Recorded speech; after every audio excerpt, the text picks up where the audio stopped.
We've been talking a lot about brush fires impacting the region the last few weeks, and there is concern about the heightened fire risk here in Maine.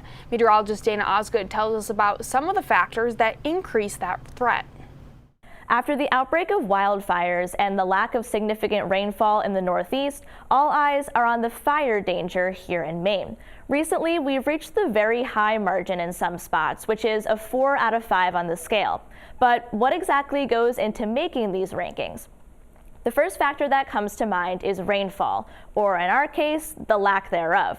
We've been running extremely dry this fall, a deficit of several inches across the board and even in some spots up to 7 inches. This contributes to both our drought and dry brush, which is the fuel for these fires. When the brush is dry, fires start and spread more easily, but it isn't the only factor.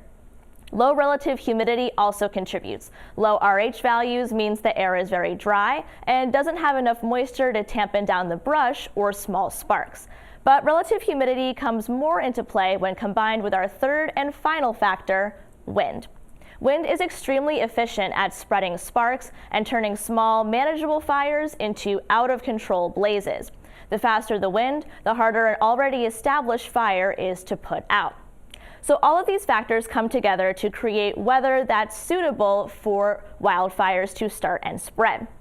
Each factor by itself is important, but the fire danger rises the most when all three come together. When this happens, the National Weather Service will usually issue a red flag warning or a hazardous weather outlook. When the fire danger is high, that's when people should start to take extra precautions, such as avoid outdoor activities that would create sparks near dry brush.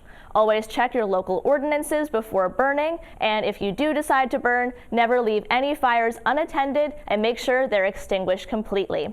Like Smokey the Bear famously said, only you can prevent forest fires. From the studio, I'm Dana Osgood, News Center, Maine.